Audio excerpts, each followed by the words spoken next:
Hello बच्चों, welcome to my channel. आज हम शुरू कर रहे हैं अकाउंट्स का चैप्टर नंबर 13 क्लास 11th का bank reconciliation statement. Bank reconciliation statement एक बहुत इंपॉर्टेंट चैप्टर है 11th क्लास का। ठीक है, तो इसका पहले के चैप्टर से इतना कोई लेना देना भी नहीं है, जर्नल एंट्रीज, लेजर वगैरह। ठीक है, बिल्कुल अलग सा चैप्टर है। देखो क्या होता है, bank reconciliation statement is a statement prepared by account holder on a particular date to reconcile the bank balance. Reconcile का मतलब होता है मिलान करना, यानी मैच करना, यानी bank balance as per cash book with the bank balance as per bank statement या फिर पासबुक जिसे हम कहते हैं। यानी ये बनाना पड़ता है कि जैसे कोई बिजनेसमैन है, उसकी कैश बुक कुछ और बैलेंस बता रही है। ये क्यों बनाना पड़ता है कि एक बिजनेसमैन है, उसकी कैश बुक कुछ और बैलेंस बता रही है, पासबुक कुछ और बैलेंस बता रही है, तो उसे फिर ये बैंक रिकन्सिलिएशन स्टेटमेंट बनाना पड़ता है। ठीक है, तो ये तो है वजह कि बैंक रिकन्सिलिएशन स्टेटमेंट बनाना क्यों पड़ता है। अब यानी जब हमारे कैश बुक और पासबुक के बैलेंस मैच नहीं करते, तो फिर उसको मैच करने के लिए, हमें रिकन्साइल करने के लिए एक स्टेटमेंट बनाना पड़ता है, जिसे हम बैंक रिकन्सिलिएशन स्टेटमेंट कहते हैं। ठीक है, अब आ जाओ कि ये होता क्यों है, यानी कैश बुक का बैलेंस और पासबुक का बैलेंस मैच क्यों नहीं होता, यानी कॉजेज ऑफ डिफरेंस। यानी कैश बुक और पासबुक के बैलेंस मैच ना होने के कॉजेज क्या हैं। तो सबसे पहला कॉजेज होता है check issued but not presented for payment. सबसे पहला कारण क्या होता है, check issued but not presented for payment. इसका मतलब ये होता है कि जैसे मैंने किसी के पैसे देने हैं, तो मैंने उसे चेक काट के दिया। चेक इशू करने का मतलब क्या है, चेक काट के देना अपनी चेक बुक में से।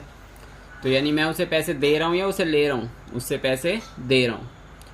तो मैंने उसे चेक काट के दे दिया, तो मैं अपनी कैश बुक को क्या कर लूँगा, माइनस कर लूँगा। मैं अपनी कैश बुक को उसी वक्त माइनस कर लूँगा जैसे ही मैंने एक चेक काट के दिया। लेकिन चेक के पैसे बैंक में लाने के लिए 3 महीने का टाइम रहता है हमारे पास।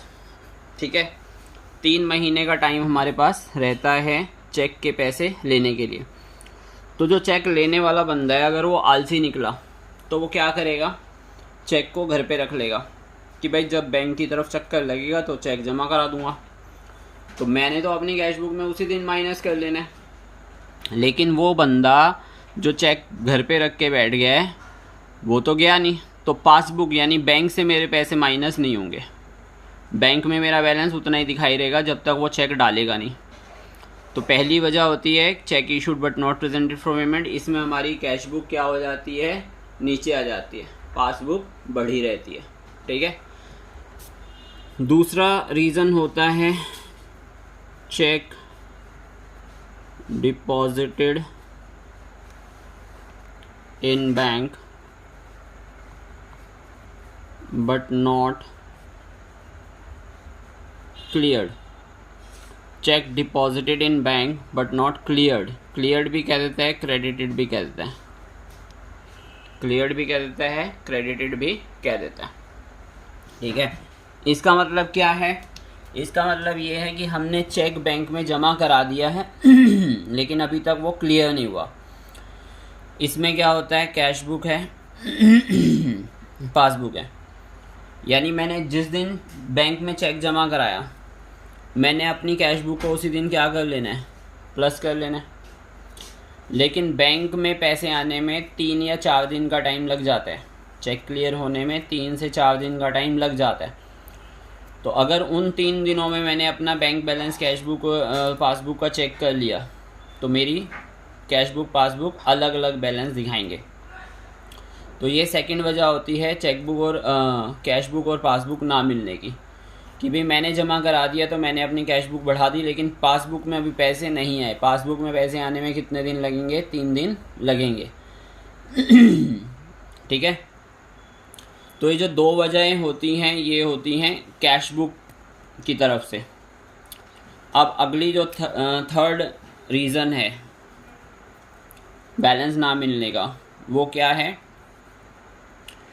बैंक चार्जेस डेबिटेड या चार्ज्ड बाय बैंक। कि कई बार बैंक जो है वो कुछ चार्जेस लगा देता है बैंक जो है वो कुछ चार्जेस लगा देता है, लेकिन वो हमें बताने नहीं आता घर पे कि मैंने चार्जेस काटे हैं। ठीक है, आजकल तो एसएमएस का तरीका है तो अब आ भी जाता है, लेकिन पुराने ज़माने, ये चैप्टर पुराने ज़माने का है, तब कोई एसएमएस वगैरह नहीं आता था बैंक से। ठीक है, तो ये तब की बात है। तो बैंक जो अगर चार्जेस वगैरह काटते हैं तो वो अपनी पासबुक में से क्या कर लेगा? माइनस। ठीक है, यहाँ पे तुम्हें पता होना चाहिए कैश बुक जो है हमारे पास होती है यानी बिजनेसमैन के पास, और पासबुक के किसके पास होती है? बैंक के पास। यानी उसमें एंट्री करने का जो राइट है वो सिर्फ बैंक के पास है, तो पासबुक में से माइनस करता है बैंक चार्जेस। ठीक है, और कैश बुक वाले को ये पता ही नहीं होता, तो यानी वहाँ पे हमारा बैलेंस माइनस हो जाएगा और यहाँ पे हमें पता ही नहीं है तो हमारा बैलेंस प्लस रहेगा। तो एक ये वजह होती है। चौथा रीज़न होता है डायरेक्टली डिपॉजिटेड बाय कस्टमर। ठीक है, कई बार क्या होता है कि कई कस्टमर्स को हमारे अकाउंट नंबर पता होते हैं या हमारी डिटेल पता होती है, तो वो हमारे को पेमेंट घर में नहीं करके आके हमारे बैंक अकाउंट में जमा करा देते हैं ठीक है, जिनका हमें पता नहीं होता। तो इससे हमारी पासबुक जो है वो क्या हो जाती है? इंक्रीज़ हो जाती है और कैश बुक में एंट्री नहीं होती तो ये भी एक वजह होती है कि पासबुक और कैश बुक का जो बैलेंस है वो डिफ़र करता है। अभी हम जो कर रहे हैं वो कर रहे हैं रीज़न्स, यानी कि कैश बुक और पासबुक में जो डिफरेंस होता है उसकी वजह क्या है। ठीक है, पांचवा रीज़न होता है interest dividend collected by bank. Interest और डिविडेंड कलेक्टेड बाय बैंक। कई बार क्या होता है, कहीं से इंटरेस्ट आना है या डिविडेंड आना है शेयर्स का, तो वो बैंक जो है वो हमारी तरफ से कलेक्ट करता है और हमने ही बोला होता है बैंक को। ठीक है, लेकिन हम ही भूल जाते हैं, तो बैंक तो नहीं भूलेगा। बैंक ने अगर 10 तारीख को डिविडेंड या इंटरेस्ट कलेक्ट करना है तो वो उस दिन लाके हमारी पासबुक में क्या कर देगा? प्लस कर देगा। हमें मालूम नहीं, हम भूल गए करना, तो उस वजह से भी एक डिफरेंस क्रिएट हो जाता है। ठीक है, इसी तरह से एक होता है dishonour of bill.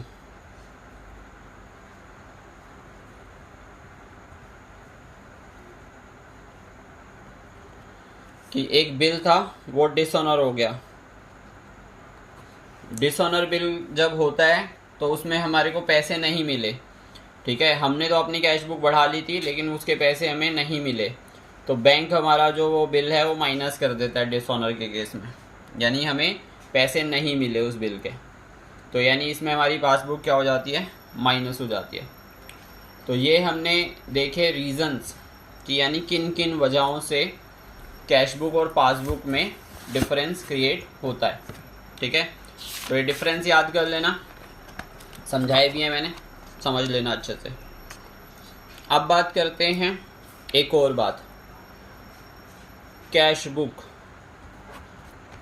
Cash book जो है ना वो एसेट्स की कॉन्सेप्ट है। कैश बुक की जो कॉन्सेप्ट है वो क्या है? एसेट की। और एसेट में आपको पता है कि जब इंक्रीज़ होती है तो वो डेबिट की जाती है और डिक्रीज़ होती है तो वो क्रेडिट की जाती है। ये आपने कैश बुक में सीखा था। यानी अगर आपके पास पैसे आ रहे हैं तो वो डेबिट साइड में दिखाओगे, और अगर पैसे जा रहे हैं तो वो क्रेडिट साइड में दिखाओगे। Why? Because cash book asset की कॉन्सेप्ट है। लेकिन अब अगर बात करें पासबुक की, तो पासबुक जो है वो लाइबिलिटी कॉन्सेप्ट है। लाइबिलिटी कॉन्सेप्ट क्यों है? क्योंकि ये बैंक की तरफ से देखेंगे कि मेरी पासबुक है, मेरी पासबुक है, तो मैंने बैंक में पैसे जमा करा रखे हैं, तो बैंक के लिए वो क्या है, लाइबिलिटी, यानी बैंक ने वो पैसे देने हैं। तो पासबुक में अगर इंक्रीज़ होता है तो उसे क्या किया जाता है, क्रेडिट किया जाता है। पासबुक में इंक्रीज़ होता है तो क्रेडिट किया जाता है, और डिक्रीज़ होता है तो क्या किया जाता है, डेबिट किया जाता है। बिल्कुल कैश बुक का ऑपोजिट, जैसे एसेट और लाइबिलिटी अपोजिट होती है ना, वैसे ही कैश बुक एंड पासबुक भी अपोजिट होती है। ये वाली बात आपने ध्यान रखनी है हमेशा एंट्रियाँ समझते वक्त, करते वक्त, कि कैश बुक जो है इंक्रीज़ होती है तो डेबिट, डिक्रीज़ होती है तो क्रेडिट, लेकिन पासबुक जो है इंक्रीज़ होती है तो क्रेडिट। ये आप अपने घर में मम्मी पापा की पासबुक देख लेना, ये इसमें मम्मी पापा की पासबुक उठा के देख लेना। जब आपके मम्मी पापा पैसे जमा करा के आएंगे तो कौन सी साइड आएगी, क्रेडिट साइड एंट्री आएगी, और जब निकलवा के लाएंगे तो कौन सी साइड होएगी, डेबिट साइड। ये चेक करना, ठीक है, क्योंकि ये पासबुक का रूल अप्लाई होता है उस पर। पासबुक में एंट्री हम नहीं कर सकते, पासबुक में एंट्री करने का जो अधिकार है, राइट है, वो सिर्फ बैंक के पास है, ठीक है। तो यानी ये है सारे के सारे रीजंस और सारे के सारे बेसिक्स, ठीक है, बैंक रिकन्सिलिएशन स्टेटमेंट के, ठीक है। अब इसके क्वेश्चंस कैसे करने हैं ये हम अगली वीडियो में देखेंगे। इस वीडियो में आपने ये पहले सारे रूल्स अच्छे से याद कर लेने हैं, ठीक है। तो वीडियो को लाइक करना, चैनल को सब्सक्राइब करना, और अगली वीडियो में क्वेश्चंस करेंगे। Bye, thanks for watching.